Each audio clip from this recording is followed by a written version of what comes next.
Hello, good morning, students. Please subscribe the channel, drop a like, share, and comment. This is Progressive Monthly Magazine, September 2025. Exercise number 9 and 10 on the speed of 100 words per minute. Start.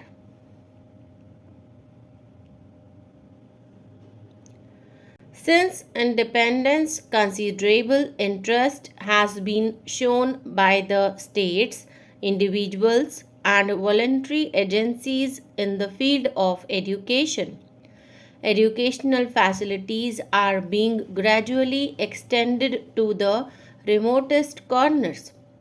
Burden of tuition fees is being sought to be lessened, especially for the weaker sections of our people. More attention is being given to education of girls and for providing technical, scientific, and professional instruction.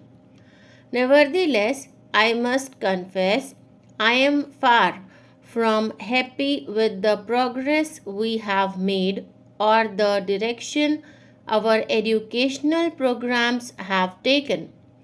Equal opportunity in the full and true sense does not exist. Even though the government gives merit scholarships to the deserving children of low income group to enable them to take advantage of public school education, the portals of our best institutions have, for all practical purposes, remained the preserve of the affluent few. We have witnessed a proliferation of educational institutions, but the curriculum is more or less a legacy of the times of Lord Macaulay. We have spent much energy on issues of language and medium of instruction, and yet what has emerged is mostly clouds of controversy. We have not been able to evolve any system whereby our young boys and girls, after finishing their studies, can come out of their schools and colleges with any measure of self confidence to face the realities of life and to undertake their responsibilities as responsible citizens and custodians of the future. Standards of discipline and physical fitness have also noticeably fallen. It is not too late to make a dispassionate reappraisal. The educational system has to be relevant to the society in which we live. Our children are the greatest asset of the nation. The future of the country depends on them, and how safe the country's future will be in their hands depends, in turn, on the character and capabilities that our education system and our educational institutions instill, inspire, and build in them. Towards this end, our educational pattern has to be restructured so as to meet the challenge of our times. It should be flexible enough to adjust to the changing requirements lest it should get fossilized. We cannot afford to pursue old methods in the changed situation. If we want to build a brighter and better India, we should start at the school level by training our girls and boys to be useful and worthy citizens of the motherland.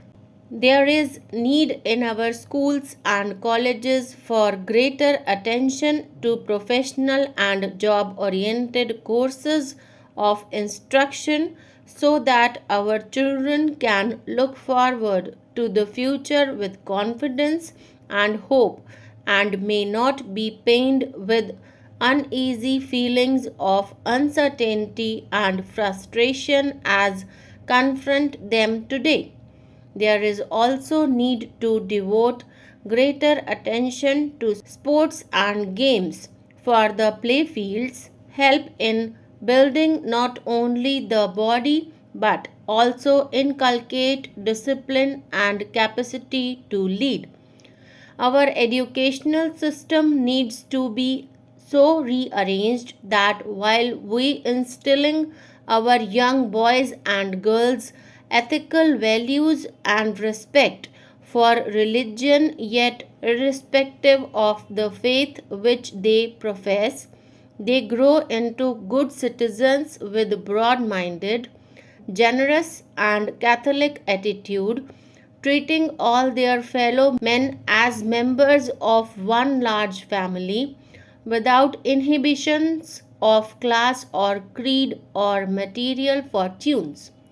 For a vast country like ours, with many languages, many religions, and in a sense many cultures, education must help to bring about a synthesis of them all and foster a sense of togetherness and thereby contribute to national integration and harmony. Very often, the question is asked whether the public school system is in harmony with the society in which we live. The public school system have undoubtedly rendered great service to the country in the past and can also contribute much in the years ahead, but the institution has to undergo reorientation in its objectives and a basic change in its concept of exclusiveness. It has to be recognized that public schools have afforded the flowering of personality and building of character of its children, and many of our illustrious sons have been the products of such institutions. The times have changed. If the public school system is to continue and prosper and be meaningful, and I would go further, if it has to have any place in our society, it must ensure that admission of students is not restricted only to those who come from the affluent strata of society and who can afford to spend lavishly. The intelligent and deserving students, irrespective of their social and financial status, must find an opportunity for admission to these institutions. To be precise and practical, firstly, a certain percentage of admissions should be reserved for bright students of less fortunate parents, and secondly, a certain percentage should also be earmarked for average students of the so called common people.